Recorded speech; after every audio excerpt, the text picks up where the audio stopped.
Think we're ready? Mr. Foust, you have the floor. All right, good morning. I never expected people to say good morning when I say good morning, but thanks anyway.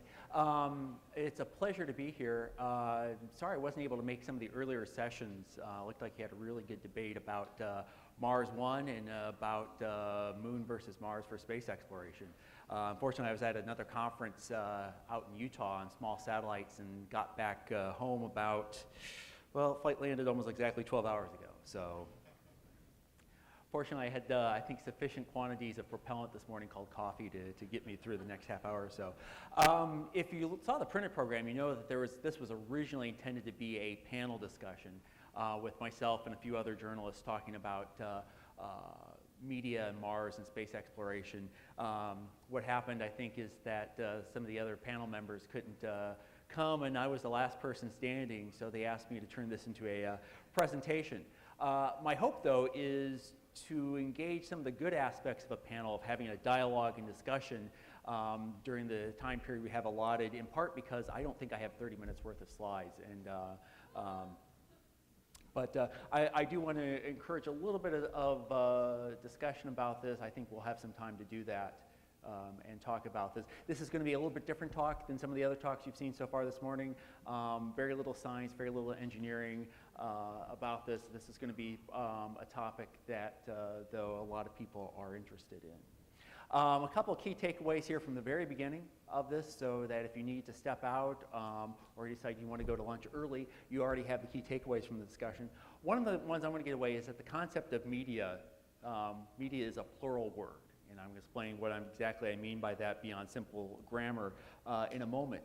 And the other thing is that it's never easier than ever to get your word out, but it's never harder than ever to actually get your message received. So what am I talking about here? Media is plural. A lot of people complain about the media. The media, they're not covering Mars enough. They don't care. The media is too focused on trivial matters. The stupid mainstream media or the lamestream media, depending on where your talk radio dial is set. That is really an oversimplification. Media is the plural of the word medium, but media is a very broad and diverse spectrum of sources.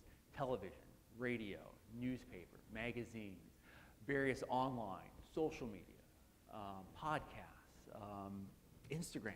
You know, those are all considered aspects of media, but they're very different. And there's very different levels of expertise. There's very different audiences media is targeted to, and that's true now more than ever before, because you've seen this explosion in media sources and diversity of media came out ever before. The mass media is a lot less massive than it used to be in many respects. So treating media as sort of this singular monolithic entity, this singular form, makes about as much sense as treating Congress as a singular form. And I know a lot of people want to blame everything on Congress or blame everything on the White House. Congress, of course, is composed of 535 people with very outsized egos in many cases, that have very diverse visions of their own in terms of what the nation and the government should be doing. Treating that as a singular monolithic entity, it makes little sense, and the same goes for media as well. So I want to go back, I want to do a comparison between now and 50 years ago. Many of you remember last month was the 50th anniversary of the Mariner 4 flyby of Mars, a historic moment in our exploration of Mars. And what sort of media was available back in 1965 to cover the exploration, the Mariner 4 mission, that exploration of Mars? Well, at the time, you had the three main, and I'm speaking here, I should say, from a very U.S.-centric standpoint from that, so I apologize to the international elements of the audience. Back then, you had the three main television networks, ABC, NBC, CBS. You had lots of newspapers. Most American cities had multiple newspapers, morning newspapers, afternoon newspapers, and wire services that supported them. People still got news from radio. And of course, you had some magazines, the news weeklies, the Times and Newsweeks of the world, and some of the other more specialized publications. But that was pretty much about it in terms of the media in 1965 to cover that. So let's go forward exactly 50 years to last month and the New Horizons flyby Pluto. 50 years to the day, as it turns out, for Mariner 4. So we still had the 3 broadcast networks to cover that, but you had a plethora of cable television. You had, both cable news networks and other specialty networks like the National Geographic Channel, Discovery Channel, and so on, able to cover that. Still had newspapers, but a lot fewer newspapers around. A lot of cities are now basically single newspaper cities or have one major newspaper and a few minor newspapers, and those newspapers have suffered a lot of job losses in recent years with fewer journalists covering particular areas like science. You still have the Time and Newsweeks that they're still managing to survive, and of course other magazines. And you still have radio. There's still some people who rely on that as a source. But you have a huge explosion in the web in terms of publications covering the event like this and able to cover it from all different angles depending on the audience that they're going after. Publications that are able to drill very deep into the details about a mission, or just look for the 10 craziest images of the Pluto flyby and put that up as a slideshow. And that's what serves their audience. But also you have social media. You have people using Twitter, Facebook, Instagram. You even have organizations like NASA themselves making extensive use of that. From the Pluto flyby, for example, NASA released one of the images of Pluto exclusively on Instagram about an hour before it released it, made it widely available to everyone else. And that's because they want to go and reach out to the audiences, go out to where the people are and get their message out. I also want to contrast some differences between 1965, where they actually were coloring in the first images based on the numbers that they had, the data that they had received, versus 2015, where you could put them up on an HD screen and point at them. Of course, safety is required. Please wear your suspenders when you are looking at Pluto images. So what's the good news about all of this? Is that it's never been easier to disseminate information about space exploration, about Mars, about any topic that you desire. I grew up in the Midwest in the 1970s and 1980s, and I searched high and low for any bit of news, any bit of information about space that I could find. I scoured the school library, then I scoured the town library, then I went to the big city library in Omaha to get more information. And it was very easy to quickly, suck those sources of information dry and looking for more. I can only imagine what I would have done as a kid if I had access to the internet and the World Wide Web back then. And so, I see all these kids now that are able to not only access this information, but in many cases access raw data. A lot of these missions make available the images almost instantly from these missions. People go and they take these images and they create montages, they analyze them in different ways than the scientists. It's really fascinating. The cost now, thanks to the internet, of providing that information is rapidly approaching zero, effectively. Yes, you have to have an internet connection. Yes, you have to have a computer. But you're probably going to have that anyway, just because they've become almost necessities for life in the 21st century. So that additional cost to access that information rapidly drops towards zero. And that means the barriers to entry for people who want to talk about these topics, who want to talk about space exploration, who want to talk about Mars, who want to talk about sending people to Mars, those barriers are extremely low. They're not zero. It still takes some time and effort. But the technological and financial barriers are much lower. You don't need to buy a printing press. You don't need to get an FCC broadcast license. You can set up a website for effectively free and start getting it out there. Now, the bad news is, so can everyone else. Everyone else can do that too. And so you now have this cacophony of voices out there. And it's very hard to get heard in a situation like that. You've got so many people out there. You've got so much social media out there. The internet also, as I alluded to earlier, has really been taking on and really damaging a lot of the business structures upon which traditional media has been based on. You've seen it, newspapers have been probably the hardest hit, but magazines as well. Television less so, but in the future as we see more unbundling of cable TV packages and more use of over-the internet streaming services, I suspect you'll see television starting to take a hit as well. And that's caused a real damage to some of these more conventional media structures in terms of their ability to employ people, to get that word out about that. And with all of these publications out there, all demanding your attention, which the attention that you have available, the time you have available, is the same now as it was 50 years ago. There's still 24 hours in a day. You probably spend 6 or 8 hours of those sleeping. Probably spend some part of that rest doing things other than viewing media. That time is still the same, but now you have many more other sources waving their hands, trying to get your attention. So what does that mean? You see, I think, particularly in a lot of the online publications, a lot more sensationalism. You see, for example, someone presenting a paper at a conference about some test result that suggests that maybe somehow you could get some sort of interesting propulsion technology out of this. The next day, NASA invents warp drive. Well, NASA hasn't invented warp drive. They wish they would have. I'm sure they'd love warp drive, but they're not going to get it anytime soon. You see a lot of clickbait. 14 amazing images from the Pluto mission. You won't believe number 4. Stuff like that. And just and you see a lot of just plain junk out there that there's a lot of sites that really go in and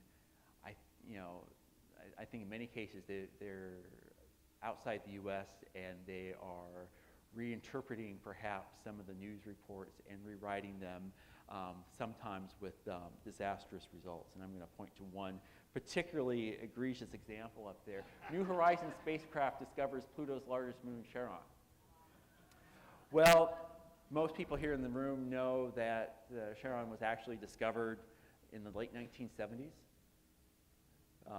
Was not discovered by New Horizons. In fact, New Horizons didn't discover any new moons of Pluto, which was an interesting scientific result, but way beyond the scope of this. This was actually a Google News result that another space journalist, Miriam Kramer of Mashable, found last week. In the text here, the largest moon of Pluto until now was spotted by NASA's New Horizons spacecraft, and it will surely contribute for further investigation to the almost unknown planet. That is sort of written in English, but it doesn't really make any sense. And that picture accompanying it, I have no idea. Don't know. I'm not a real fan of the popular slang phrase, I can't even. But when I look at that, I can't even. I have no idea what's going on there. And of course, and I think because a lot of that, the media gets a lot of criticism. I'll point to one popular modern media critic. You might have heard of him. This was from the Republican debate last week. To be fair, he's talking about political journalists, but I'm sure he could find a reason to expand that criticism of dishonest journalists to almost everyone. So what does this mean for Mars media and space exploration? I would argue that there's more high-quality coverage of space exploration today than there ever has been. You have more voices out there. You have more technologies at your disposal. You're able to do multimedia. You're able to do a number of wonderful things with this approach. It's great.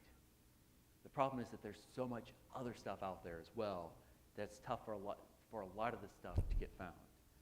And I think there's a real danger that the bad will overwhelm the good. And a lot of the good stuff will get lost in the process. And this is something that I certainly think about. Space News is the industry publication of record, so to speak, for the space industry. So we go a lot of in depth into this stuff. But we know that we're a very small voice in a very large media spectrum out there. So you don't have to be Donald Trump to be a media critic.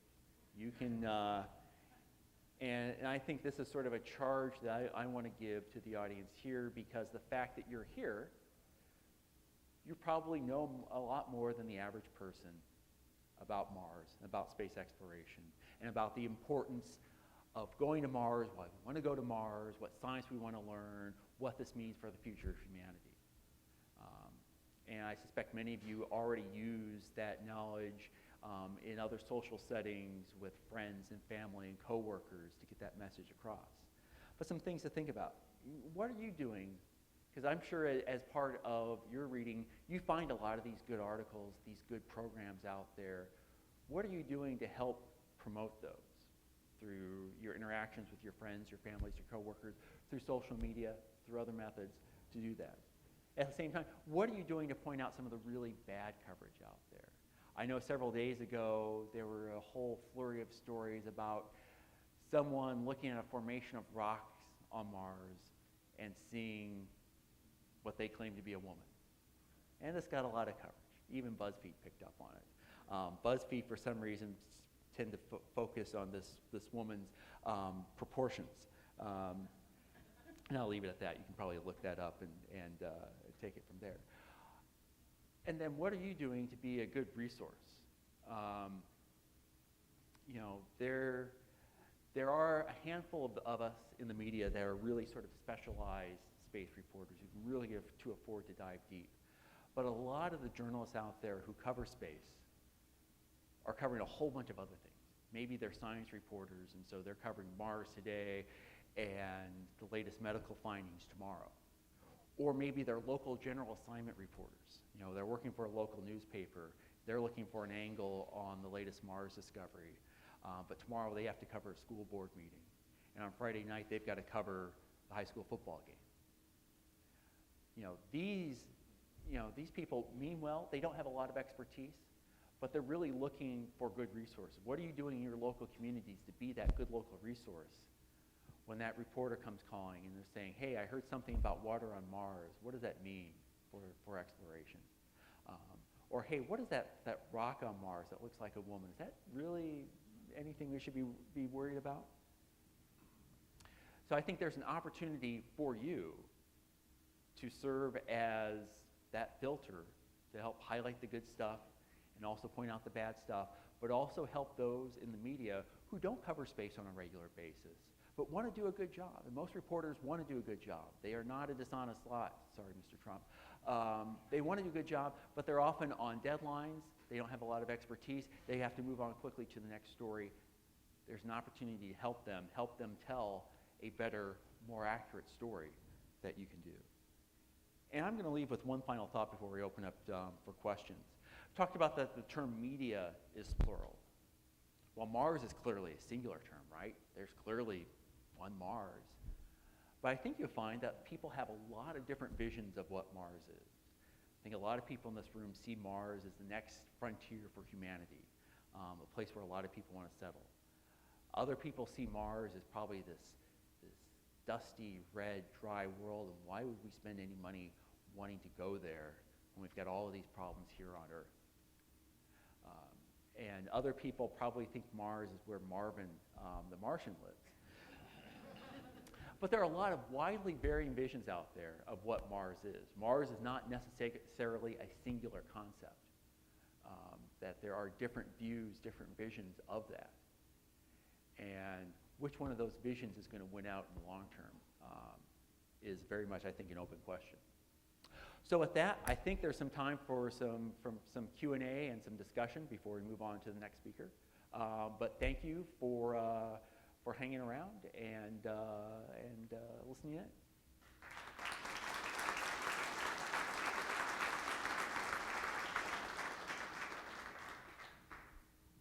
Hello, thanks. Great presentation. Question I have, the Mars Society is a society that wants to advocate for Mars. And I was wondering if in the space media coverage, do they do rankings of politicians or leaders based on their positions? Like, for instance, with, let's say, the climate, there's a ranking, this politician's got this ranking, or gun control, this, so on. Is there one for space? Like, this politician is more open-minded than that. Is Is there anything like that in the media? Not that I'm aware of, and simply because most politicians don't think about space much at all. Space is not a top tier, or I would argue even a second tier issue among most members of Congress. It is not, it's also not a particularly partisan issue, for better or for worse. It tends to be focused on those members who have NASA facilities or major aerospace presence in their states or districts, or maybe a handful of other members who are genuinely interested in space exploration. But most don't. They follow along. They ask their party leadership, you know, there's this bill coming up. Should I vote for yes or no on it? And that's about it. So you don't really see a lot of rankings because out of the 535 members of Congress, very, very few really think a lot about space.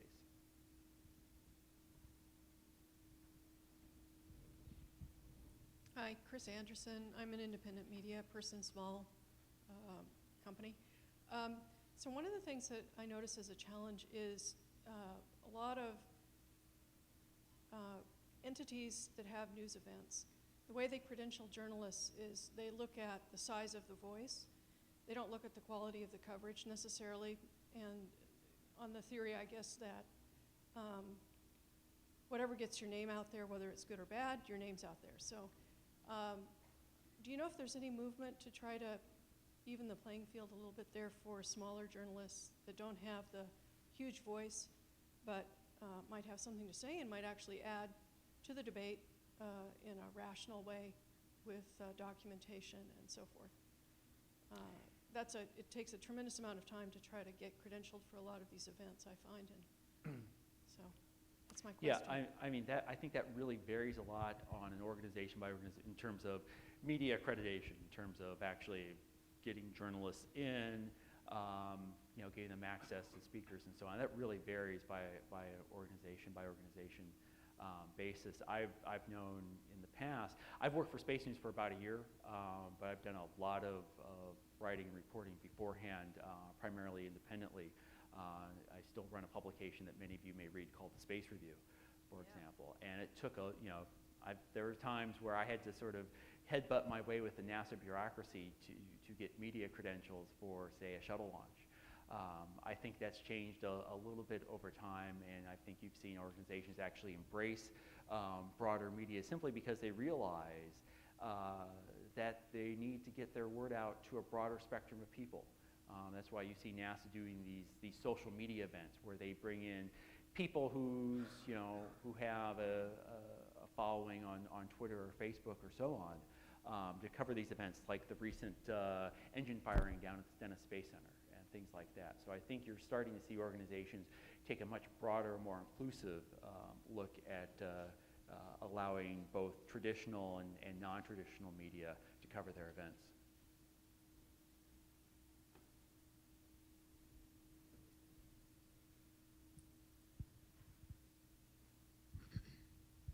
Hi.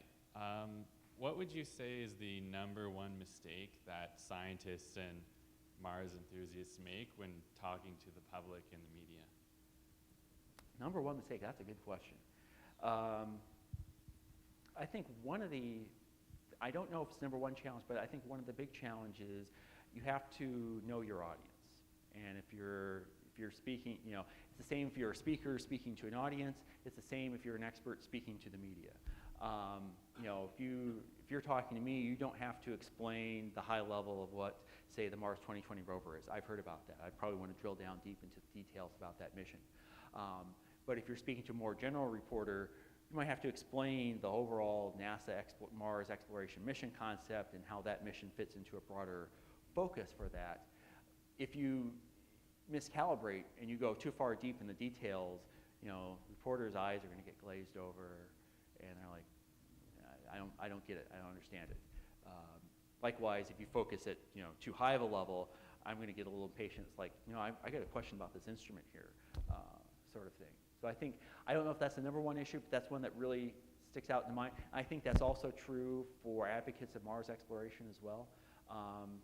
There are some people who are going to immediately get it, and they're going to say, hey, that sounds great. I want to know more about the life support technologies that we need to go to Mars. There are other people who don't care much about the technologies. They're going to be saying, why do you want to go to Mars? What's the big deal?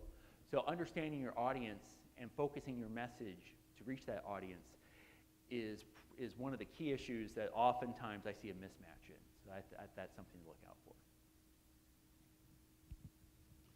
Look, I think the statistics I've seen is that about 25% of the U.S. population and a majority of registered Republicans do not believe in evolution.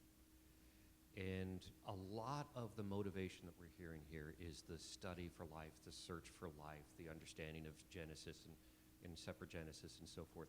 How would we message our space vision in a way that would not alienate that part of the population? And that's an interesting question. What I have noticed is that while there are a number of conservative skeptics of things like evolution and climate change and so on, they're often, many times, big supporters of space exploration, the concept of, and particularly human space exploration. You've seen, for example, taking a slightly different tack, in some of the debates about NASA funding priorities. You've seen some members of Congress, particularly among Republicans, wanting to take money from NASA's Earth science portfolio and move it to the planetary science portfolio. Because they're saying, NASA, lots of other people can do Earth science, and we're not quite sure about the whole climate change thing anyway, but we want you to do more planetary science. We want you to do more Mars exploration. We want you to be out there pushing that frontier. They're not thinking about the science of climate change or biology or anything like that. So I'm not sure that there is nearly as much of a mismatch or mismessaging there about that if you refocus that, you would necessarily win more support, because I think there's actually a fair amount of support, but for other reasons than the scientific ones that you mentioned.